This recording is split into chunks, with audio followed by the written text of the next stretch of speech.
Pete from Retro Arcade Lunatics, just talking about the 1 TB Steam Deck slash PC build, but today we're just going to talk about ports and some of the witchcraft and wizardry around that. So without ado, I will go there directly.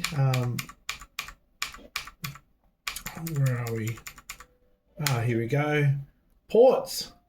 I'm going to talk about RGSX, which if you do a YouTube search, you'll see videos from a whole range of legends like Focklebok and Kevo Barto and others that are on there. So I'm not going to go into any of the details on how to put this onto your build. Those videos are out there showing you how to do that. But I'm just going to show you a couple of things that I got off these legends to put into our little build.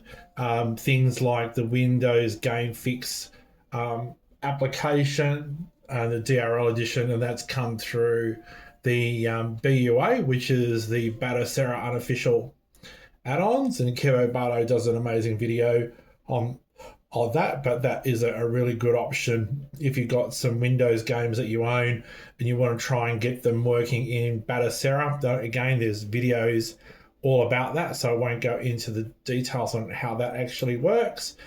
Speaking of Batocera unofficial add-ons, if you do a YouTube for this, they'll show you how to install that onto your Batocera build, but I've included that on the build that I've got here. I've got the very talented Focklebok toolkit installed, care of Minicake TV. It will support that his video. It's amazing. Won't go into the details about all the witchcraft that this person goes through, but it's on this Batocera build and it's friggin' amazing. With these unofficial add-ons, I've gone and added a few additional things. You still need to own, obviously, the game. You still obviously need to own your own subscription services. I've gone and installed things like the Chrome browser because it's really handy on a Steam Deck, or if you've got a mini PC, it's really handy. I've got Netflix on there, which you've got to put in your own user account settings. The same if you've got Plex, you've got access to a Plex server. Friggin' amazing. Prime Video, YouTube, Disney, all the main suspect. But when you use the Batocera unofficial add-ons and the stuff that's come out of Focklebok's toolkit, there's all sorts of additional streaming services and video services, and Focklebok's even got a really patched up version of Kodi in there as well. So I've made the Steam Deck build for me personally as an amazing all-round. It's got a lot of good, excellent games on there, light guns, racing, classic arcades and what have you, but I've gone and just added these in just to make it a really good all-rounder. Going to talk about the RGSX games downloader. I'm not going to talk about how to install it again. There's YouTube videos on this. Just going to talk about how it really plays onto the Steam Deck. Now, this is on my PC because I've just taken the Batocera build straight out of my Steam Deck and just plugged it straight into my PC, just to show you that it's the same thing. It does the same thing. This is a bit of a work in progress. Like, it works 99% of the time, but I'll just show you hopefully an example of how it does. If you've installed it for the first time, it may ask you to map your controller. I've done that already, so I won't need to do that again. And it'll bring up these options. It'll have the BIOS pack at the top left-hand corner. On the build that I've got, I've grabbed what Minicake the legend has already provided, so you don't need to do that because all the BIOSes that you need are already been included. Plenty of platforms. Like, I'm not going to talk to them. I think you'll pick out the ones that you're interested in, just me scrolling through here. On my build, it's like 98% full. So really for me, it's like the games that I will want to play and the games that are just like, you see those builds of 50 million thousand games that you will never play. Like, for me, I just strip out the things that I know. I'm not even going to play 10 versions of Kirby or any other games that is like 50 versions of it. I just stripped all that kind of garbage out because I'll just never touch it, and that'll give me space for what I want to include. Anyway, so for example, I might want to go into Windows, and what I'm going to do is go down to a game pack that I own on my virtual pin, but I want to add it to my Steam Deck build, which is, where is it? Zaccaria Pinball. And I'm just clicking to download it. I'm using just a cheap ass knockoff PS2 USB controller. To quickly go into history, and it's going to do like a free mode waiting timeout. So I'm just going to pause the video there and let it do its download, and I'll be right back with you. Alrighty, it's just about to finish downloading the game pack, and it's come up as complete. You see that pop up there. And then what I can then do from here is I can look at game options and look to scrape the metadata, but I won't do that. And I can then go back here and go and pick some other ROMs that I might own. Otherwise, it is, for all intents and purposes, is now complete. Now, this is a bit of a work in progress, I think personally, because sometimes it works straight away and it will move the ROM or the ROM pack from where it's downloaded in the game downloader into the emulator folder under ROMs. In this case, it was Windows, and it should go to Windows. We can soon test that out though, because we'll exit the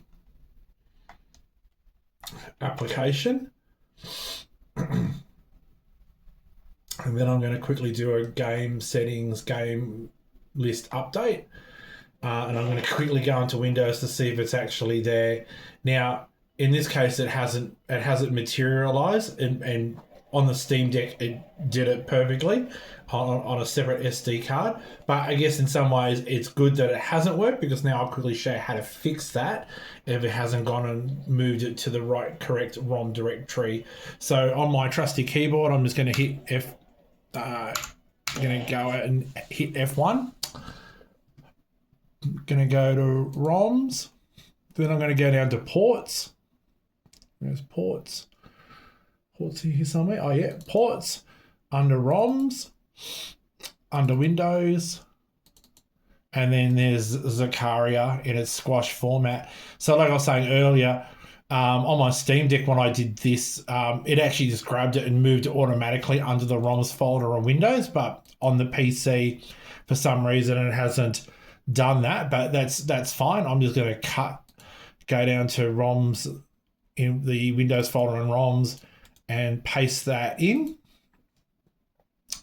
Just make sure nothing is in trash can. I've got plenty of space on the drive still. Close. Then I'm going to do another game setting, game list update. Go into Windows, and in theory, Zaccaria will be there. Now, because I had Zaccaria on here before, it's already got its logo and its video snap and everything working, because I just wanted to just do a test run as part of the video.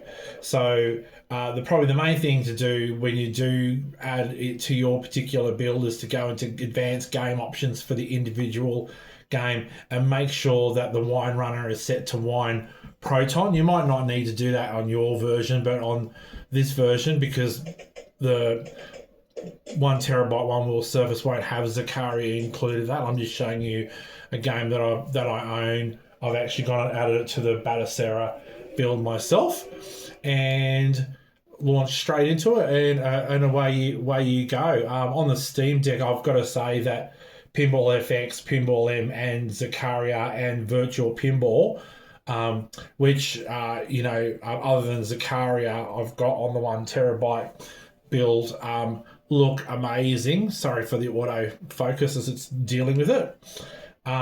Play just exceptionally well and look amazing. And yeah, it's just fantastic just to play the games. It looks just outstanding, and on the Steam Deck it's really cool. And it probably does it again. I've just got a cheap USB 2 controller here, but on the Steam Deck, because it's got rumble motors built into it, it just loads straight up, and it just goes exceptionally well, and you can feel the haptic feedback with the balls, balls running through. So yeah, that's it in a nutshell. Hopefully that's useful to you. Hopefully it gives you a sense of the versatility of the build and the combination of all the things that we've got on this one. I've looked at a sheer portability on a Steam Deck. A few people have reported that this works really well on their ROG Ally as well, which is really great to hear, considering that wasn't a device that was validated to be able to run this build, or Batocera for that matter. But again, it makes it really, really portable. So if you want to look at videos, or you get access to your Plex server, play a whole range of games, plug in, your light guns, play some classic arcade, and then if you needed to grab something further to add to your own library, you could do that. Obviously allowing for space and whatever hardware constraints that you've got in place for your particular build. But anyway, look, I'll end that there. I'm going to go play some pinball on here, and you have a great day. Ciao.